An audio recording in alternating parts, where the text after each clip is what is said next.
अस्सलाम वालेकुम व्यूअर्स, कैसे हैं आप सब। उम्मीद है सब खैरियत से होंगे। मैंने काफ़ी ज़्यादा वीडियोस ऑक्शन की गाड़ियां रिपेयर करने में, बेचने में और इस बारे में बनाई हैं कि कौन सी गाड़ी लें, बट उसमें एक ट्विस्ट है, एक अपडेट है। टाइम के साथ ट्रेंड थोड़ा सा बदल गया है। ये वीडियो उन सब लोगों के लिए जो अब से बाद या अभी ऑक्शन की गाड़ियां या कार सेल परचेज का काम दुबई में शुरू करना चाहते हैं या कर चुके हैं।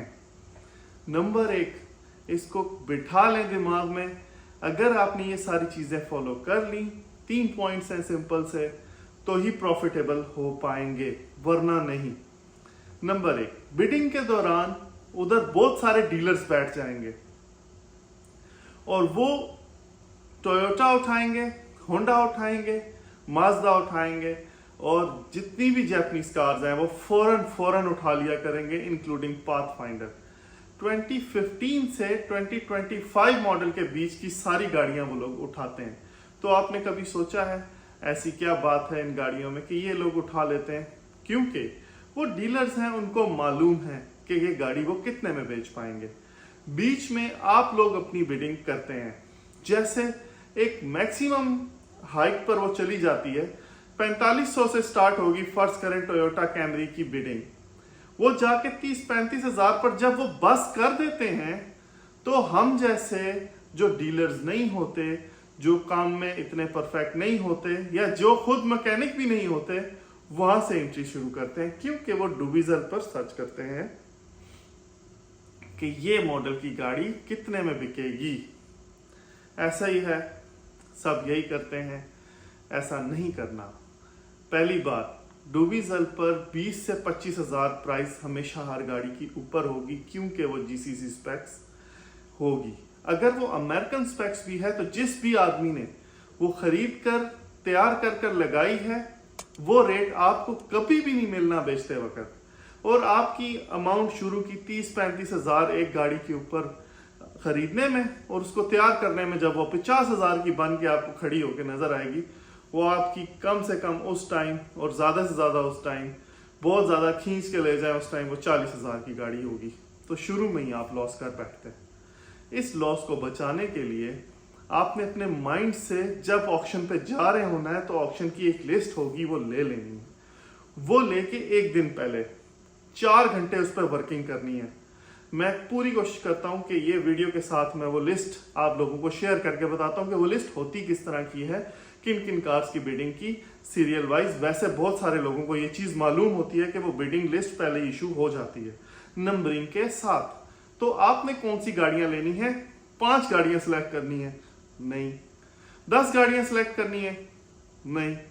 200 में से कम 25 गाड़ी आपने सिलेक्ट कर लेनी है अपने माइंड में, और वो लिख लेना है आपने कि ये इतने में लूंगा, ये इतने में लूंगा, ये इतने में लूंगा, ये इतने में लूंगा। फार्मूला क्या अपनाना है? फार्मूला आप लोगों ने ये अपनाना है कि जो फर्ज करें टोयोटा करोला शुरू कर लेते हैं, टोयोटा करोला फेमस कार से शुरू कर लेते हैं, आप लोगों की पसंदीदा अमेरिकन कार। 2014 से लेके उसकी अब तक की भी शेप चेंज नहीं हुई, वही चल रही है। मजे की बात, अब आके 2024 और 25 की शेप बदली है, तो 10 साल उस गाड़ी की शेप उधर एक रही है। खैर, वो अब यूएसए से यहाँ आ गई, बिडिंग में लग गई। 2018 मॉडल गाड़ी आप लोगों ने डुबीजल लगा लेना है। चलो आपकी वेबसाइट उठाते हैं। डुबीजल लगा के आपने उस गाड़ी को जो डुबीजल पर रेट रखा है उससे 15% कम आपने अमाउंट लगानी है, और उसको आगे से लगी हुई गाड़ी आप लोगों ने उठानी मुश्किल से ही है, नहीं उठानी ज्यादातर, क्योंकि आगे से लगी हुई जो गाड़ी होती है उसके पार्ट्स महंगे हैं।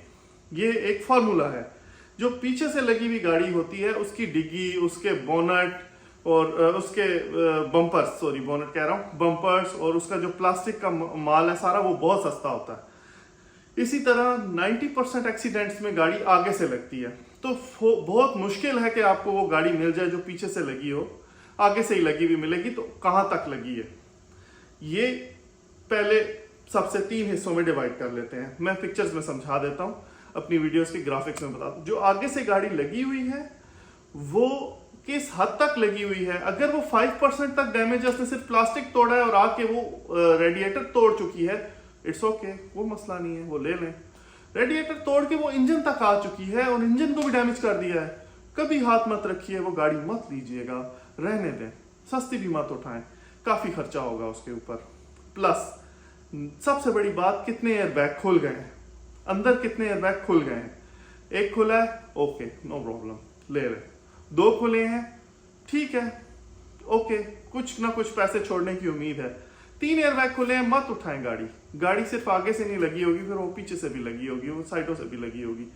आप लोगों को बाइंग के टाइम ही प्रॉफिट या लॉस को डिसाइड कर लेना है। आपने अगर अच्छी बाइंग की है तो अच्छा प्रॉफिट मिलेगा। अगर आपने जज्बात में आके गंदी बाइंग कर ली, आप रोएंगे, आपको नुकसान होगा। इस काम में कंपटीशन बहुत ज्यादा है। 2022 में मैंने 30 गाड़ी बेची, 2023 में 18 बेची, 24 में मैंने 2 गाड़ियां बेची। कितना तेजी से डिक्लाइन आया है इस काम को।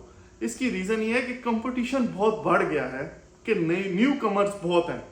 आप जैसे अच्छे लोग, न्यू कमर्स बहुत ज्यादा हो गए हैं, जो अपना लॉस किए जाते हैं। अपने पैसों को इतना फेंकेंगे कि आप कहेंगे कि जी ऑक्शन वालों की चांदी करवा दी आप लोगों ने। जब डीलर ने बाइंग नहीं की, जब एक अक्लमंद आदमी ने उधर बैठ के बाइंग नहीं की, तो आप क्यों करते हो? इसलिए इस काम को करने से पहले आपने 25 गाड़ी लेनी है, उसको डुबीजल से 15% कम करना है। आगे से कितनी लगी हुई है वो देख के आपने वो गाड़ी परचेज करनी है। अपने पैसे जाया मत कीजिए, एक एडवाइस रखिए। Thank you very much. मिलते हैं अगली वीडियो में, और इस वीडियो में भी आप क्वेश्चन कर सकते हैं। मैं अगला वीडियो क्वेश्चन आंसर सेशन पे बनाऊंगा। अल्लाह हाफिज।